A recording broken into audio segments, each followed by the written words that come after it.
Hi guys, आज हम बात करने वाले हैं कनाडा के टूरिस्ट वीज़ा के ऊपर, जिसमें मैं आपको आज बताने वाला हूं कि अगर आप इंडिया में रहते हो, चाहे दिल्ली, मुंबई, आगरा, चेन्नई, गुजरात, हैदराबाद, बेंगलोर, कोलकाता, कहीं भी रहते हो और आपको जाना है कनाडा, वहाँ का टूरिस्ट वीज़ा लगाना है, नॉट वर्क वीज़ा। मैं बताना चाहूँगा, काफ़ी लोग पूछते रहते हैं क्या आप वर्क वीज़ा करते हो क्या। देखो, अभी एज ऑफ नाउ हम नहीं करते, बट हम इस पे काम करें, मतलब हम आपके लिए ऐसा सॉल्यूशन लेके आने वाले जिसमें आपको जेन्युइन और ऑथेंटिक तरीके से किसी भी कंट्री, मतलब जो कंट्रीज में हम काम कर रहे हैं उस कंट्री का आपको वर्क वीज़ा दिलाएंगे, लेकिन वो रिलेटेड रहेगा specific to some job. For example chef हो गया, ड्राइवर्स हो गया। सो इन कैटेगरीज में हम काम कर रहे हैं। Very soon you will get the update, but as of now only tourist visa. So guys, बने रहो वीडियो में, पूरा देखो, पूरी इन्फॉर्मेशन लेके जाओ, बिकॉज इन्फॉर्मेशन कहीं छूट जाएगी ना तो होगा क्या कि पूरा प्रोसेस बिगड़ जाएगा। साथ ही साथ आज के वीडियो में 3 मजेदार टिप भी देने वाला हूँ आपको, जिससे सुन के आप बोलोगे योगेश भाई मजा आ गया। कौन सी वो टिप है, किसकी मैं बात कर रहा हूँ, वीडियो देखोगे तभी समझ में आएगा, ऐसे नहीं आएगा। करते हैं वीडियो की शुरुआत करने से पहले बताना चाहूंगा, मेरा नाम है योगेश, चैनल का नाम है योगी द इन्फो गुरुजी, और हमारा काम है आपका ट्रैवल एक्सपीरियंस बेस्ट करना। चाहे आप हमसे वीजा लो, पैकेज लो, होटल लो, कुछ भी लो, आपका एक्सपीरियंस बेस्ट होना चाहिए। That's what we want.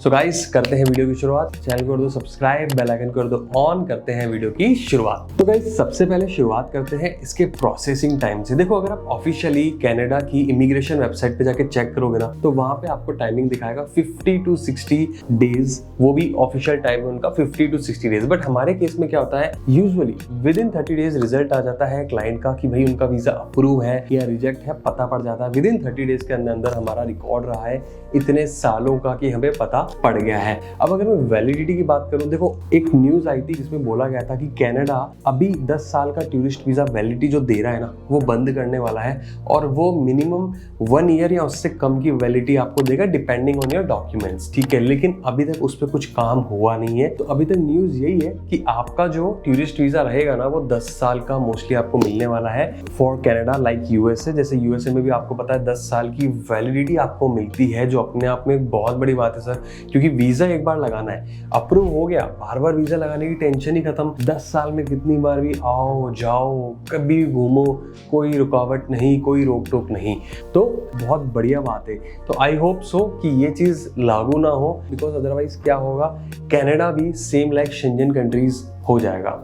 अब अपन बात करते हैं सबसे इंपॉर्टेंट टॉपिक पे इस वीडियो के कि सर डॉक्यूमेंट्स क्या लगने वाले हैं। देखो, डॉक्यूमेंट्स की अगर मैं आपको स्टेप बाय स्टेप बात बताऊं, तो इंडिया से आपकी पासपोर्ट कॉपी, आधार कार्ड की कॉपी, आपका पैन कार्ड की कॉपी, ये 3 डॉक्यूमेंट तो आपके पास होंगे ही होंगे डेफिनेटली, तभी आप प्लान कर रहे हो कनाडा के टूरिस्ट वीजा के लिए, राइट। तभी आप इस वीडियो पे आए हो, तभी आप मुझे यहाँ तक देख रहे हो, अदरवाइज कोई नीड ही नहीं है। तो ये 3 डॉक्यूमेंट तो आपके पास होंगे ही होंगे। उसके बाद में लास्ट 6 मंथ का बैंक स्टेटमेंट चाहिए रहता है, ठीक है, वो बहुत जरूरी है, 6 मंथ का बैंक स्टेटमेंट। अब जैसा कि मैंने आपको वीडियो की शुरुआत में बोला, मैं आपको 3 टिप देने वाला हूँ, वो टिप बहुत इंपॉर्टेंट है, वो सुनना, बिकॉज उसमें एक टिप बैंक स्टेटमेंट से रिलेटेड है। उसके बाद हमें चाहिए आपका 3 साल का ITR रिटर्न, मतलब 3 साल में जो आपने ITR भरा है, इनकम टैक्स रिटर्न, उसकी कॉपी हमें चाहिए रहती है, जिसको हम बोलते हैं ITR सर्टिफिकेट की रिक्वायरमेंट होती है, वो आपको हमें देना है। और NOC from the company, NOC मतलब नॉन ऑब्जेक्शन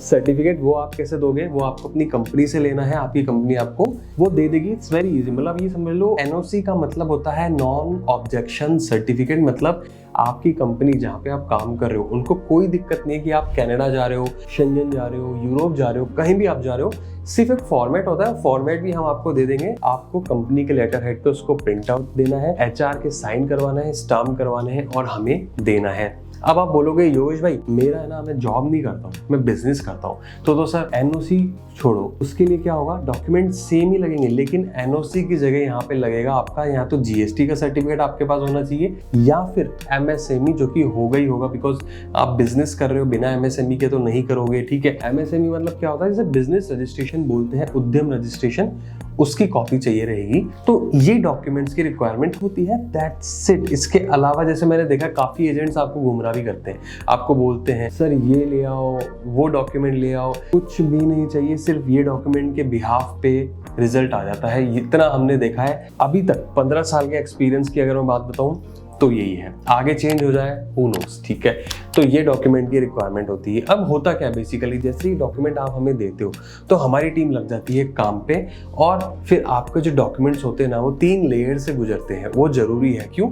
जिसमें पहली लेयर आपकी आती है सेल्स टीम को। जब आप डॉक्यूमेंट दोगे ना तो वो सबसे पहले वेरीफाई करेंगे, चेक करेंगे कि कोई डॉक्यूमेंट मिसिंग तो नहीं है या फिर इनकम्प्लीट तो नहीं है। फिर उसके बाद वो प्रोसेस जाता है टाइपिंग टीम के पास, जो आपका डॉक्यूमेंट बनाती है, जिसमें काफी सारी चीजें आ जाती है, लाइक आपका cover letter, itinerary, hotel, flight, dummy, सब कुछ, पूरी एक फाइल आपकी रेडी होती है परफेक्ट तरीके से। And then it goes to the review team, जो कि सबमिशन करती है। रिव्यू टीम क्या करेगी? सबसे पहले जो डॉक्यूमेंट टाइपिंग टीम ने बनाया ना उसको रिव्यू करेगी, हर एक चीज को बारीकी से देखेगी, परखेगी, और तब जाके वो खुद सबमिशन भी करेगी। आपको नहीं करना है, सारा काम हमारा, ठीक है? तो आप ये खुद सोचो, 3 लेयर से ये चीज जाती है, तब जाके कहीं आपका टूरिस्ट वीजा अप्रूव होता है। ऐसे नहीं होता है सर कि जस्ट आपने ऐसे कोई छोटी मोटी कंपनी को आप डॉक्यूमेंट नहीं दे रहे हो। आप हमारे ऑफिस आ जाओ एक बार, जो कि लोहादिया टावर में है, जयपुर की सबसे मेन सिटी के अंदर सी स्कीम में हमारा ऑफिस है, बहुत बड़ा। आप आओ एक बार, देखो हमारी टीम, देखो बकायदा टाइपिंग टीम की एक डिपार्टमेंट है, ठीक है? सो इट्स अ प्रोसेस, तभी जाके हमारा रेशियो इतना सक्सेसफुल है आज की तारीख में। And I am very proud of my team, ठीक है? और मैं उनको ये बोलता रहता हूँ कि आप लोग हमारी कंपनी की नींव हो, because of you the visas are getting approve. तो दोस्त ये प्रोसेस फॉलो होता है। तो अब उसके बाद आते हैं प्राइसिंग पार्ट पे। देखो हमारी प्राइस है ना फॉर कनाडा टूरिस्ट वीजा शुरुआत से सेम ही है, मतलब ऐसा नहीं है कभी बढ़ रही है, कम हो रही है, जैसा काफी एजेंट्स करते हैं कि प्राइस बढ़ाते जाते साल दर साल, महीने महीने। सर 20,000 रुपीज फ्रॉम बिगिनिंग, ना कम ना ज्यादा, फिक्स प्राइस है। 20,000 रुपीज में एम्बेसी की फीस भी इंक्लूड है। काफी लोग ये सोचते हैं सर 20,000 रुपीज आपका सर्विस चार्ज है क्या? जी नहीं, 20,000 में हमारी एक्सपर्टीज, जो आपकी फाइल बनाई जाएगी, जो आपकी फाइल को रिव्यू किया जाएगा, डॉक्यूमेंट्स बनाए जाएंगे, सबमिशन किया जाएगा, सब कुछ इंक्लूड है सर। तो ये गलतफहमी हटा दीजिए, क्योंकि मैं जानता हूँ आपको ये सुन के शॉक होगा, बिकॉज इंडिया में मैंने देखा है काफी एजेंट्स लाख रुपए तक लेते हैं किस बात के, और आप देते भी हो। सर क्यों देने हैं? हम बैठे हैं ना, जो जेन्युइन प्राइस है, जेन्युइन सर्विस चार्ज है, जेन्युइन मेहनत का पैसा हम ले रहे हैं ना, बस। उसके अलावा हमने आज तक ना तो लिया है। अगर आपके डॉक्यूमेंट्स कंप्लीट हैं तो इसके अलावा कुछ आपको नहीं देना है, दैट्स इट। तो गाइज ये था पूरा वीडियो, जिसमें मैंने आपको processing time, validity, documents, pricing, सब कुछ बताया। अब मैं आपको बताता हूँ 3 टिप, जिससे हो सकता है आपका कनाडा का टूरिस्ट वीजा अप्रूव होने के चांसेस बढ़ जाए। देखो अप्रूवल की गारंटी कनाडा में कोई नहीं दे सकता, कोई मतलब कोई एजेंट भी आपको बोल दे, सर बिलीव मत करो, बिकॉज ये टोटली एम्बेसी के ऊपर होता है। इतने सालों का एक्सपीरियंस है हमको, ऐसे ही मैं आपको बात नहीं बोल रहा हूँ। तो टिप नंबर 1 मैं आपको ये बोलूंगा कि जो डॉक्यूमेंट्स आप दे रहे हो, बना रहे हो, सर वो कंप्लीट होने चाहिए और एक्यूरेट होने चाहिए। अब ये मैं क्यों बोल रहा हूँ, है तो बड़ी छोटी सी बात, अरे कंप्लीट होंगे तभी देंगे। काफी लोग यहाँ गलती कर देते हैं, वो ये सोचते हैं कि यार चल मेरे पास सारे डॉक्यूमेंट्स हैं, एनओसी तो नहीं है, कोई बात नहीं अप्लाई कर देते हैं। नहीं सर, रिक्वायरमेंट है, हमारी रिक्वायरमेंट नहीं है, एम्बेसी की रिक्वायरमेंट है, एनओसी होना जरूरी है। फिर आप सोचोगे यार चलो कोई बात नहीं, मेरा बिजनेस है, मेरे पास जीएसटी तो नहीं है, लगा देते हैं। सर होगा क्या, एंड ऑफ द डे होगा क्या? रिजेक्ट ही होगा ना। So very important tip, complete documents और एक्यूरेट डॉक्यूमेंट। दूसरी जो बड़ी कॉमन सी चीज है, लेकिन वो भी काफी लोग मिसमैच कर देते हैं, वो है आपके डॉक्यूमेंट्स में जो ट्रैवल डेट्स होती है वो पूरी मिसमैच होती है। अब इसका मतलब क्या है? देखो कवर लेटर हो गया, आइटनरी हो गई आपकी, उसके बाद में आपके होटल, फ्लाइट बुकिंग, इन सब में ना जो डेट्स होती है ना, ये आपस में मिलनी चाहिए। अगर ये मिलेंगी नहीं, ऊपर नीचे होंगी, तो आप खुद सोच लो रिजल्ट क्या होगा। अब काफी लोग इस बात को इग्नोर कर देते, बोलते हैं अरे हटा क्या दिक्कत है, कवर लेटर में डेट डाल दी 3 मार्च से 25 मार्च की, उसके बाद फ्लाइट बुक करा दी 2 अप्रैल की। अरे सर थोड़ा सा प्लीज यहाँ पे ध्यान देने वाली बात है। तीसरी जो सबसे इंपॉर्टेंट टिप है वो ये है कि जो आपका बैंक स्टेटमेंट होना चाहिए ना, उसमें गुड क्लोजिंग बैलेंस होना चाहिए। एंड गुड क्लोजिंग बैलेंस मतलब ऐसा नहीं कि मतलब आप अकेले जा रहे हो तो आप ये मान के चलो 10 से 15 लाख आपके अकाउंट में होने चाहिए सर, बिकॉज इट्स नॉट कि वो पैसा हमको चाहिए, एम्बेसी को चाहिए, वो आपके अकाउंट में होगा तभी जाके वीजा ऑफिसर वीजा अप्रूव करेगा। अदरवाइज वो सोचेगा यार इसके अकाउंट में तो पैसे ही नहीं है, कहाँ ट्रेवल कर रहा है, कहाँ कनाडा जा रहा है, लॉट ऑफ थिंग्स मैटर्स। तो ये थी वो 3 टिप जो I think and I hope so, जो मेरी इतनी सालों के एक्सपीरियंस से मैंने आपको दी है, ये तो 3 ही है सर। एक बार आप वीजा हमसे लगा लो, इन टिप्स की जरूरत ही नहीं पड़ेगी आपको।